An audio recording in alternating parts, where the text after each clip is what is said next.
வெங்காயம், பூண்டு, சீரகம், சிக்கன் மசாலா, கறி மசாலா, கருவேப்பிலை தழை, கொத்தமல்லி தழை, கடலை, தேங்காய், இஞ்சி இதெல்லாம் சேர்த்து வதக்கி ஆட்டுக்கல்ல இது போல் அரைச்சி எடுத்துக்குவோம். இது கூட கொஞ்சம் மஞ்சள் தூளும் சேர்த்துக்கணும்.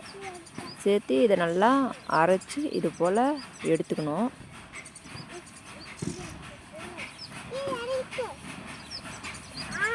எடுத்ததுக்கப்புறம் இதை நல்லா கலக்கிக்கும்.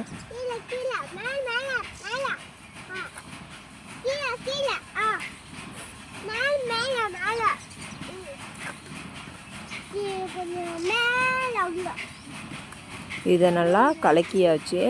அதுக்கப்புறம் ஒரு கடாயில் கொஞ்சோண்டு எண்ணெய், கடுகு, கருவேப்பிலை தழை, கொத்தமல்லி தழை சேர்த்து கறியும் கொஞ்சம் கொட்டி அது கூட கொஞ்சம் மஞ்சத்தூள், உப்பும் சேர்த்து கறியை நல்லா வதக்கி எடுத்துக்குவோம். கறி நல்லா தண்ணி சுண்டுற வரைக்கும் வதக்கிக்குவோம்.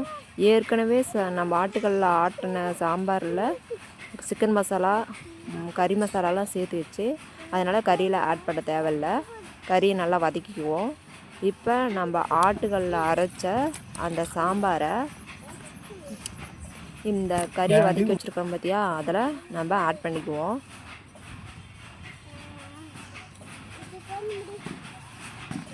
இப்போ ஆட் பண்ணியாச்சு. இப்போ இதுக்கு தேவையான அளவு கொஞ்சம் தண்ணி சேர்த்துக்குவோம். தண்ணி சேர்த்தியாச்சு.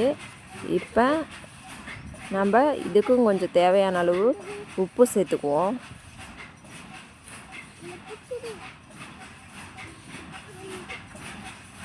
உப்பும் சேர்த்தியாச்சு.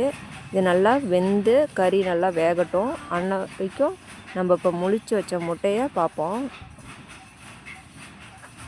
கறி முட்டையும் பார்த்தாச்சு. இப்போ கறியும் நல்லா வெந்தாச்சு. இப்போ ஒரு கடாயில் எண்ணெய், கடுகு, கருவேப்பிலை தழை, கொத்தமல்லி தழை, பச்சை மிளகா, வெங்காயம் இதெல்லாம் சேர்த்து வெந்த கறியை அதில் எடுத்து ஆட் பண்ணி நல்லா கிளறிக்குவோம். கொஞ்சோண்டு உப்பு தேவையான அளவு, நம்ம கறிக்கு மட்டும் தேவையான அளவு உப்பை சேர்த்து வதக்கிக்குவோம். கொஞ்சம் சிக்கன் மசாலாவும் கறி மசாலாவும் சேர்த்துக்கலாம். வதக்கி வச்சு முடிஞ்சிருச்சு. லைக் பண்ணுங்கள்.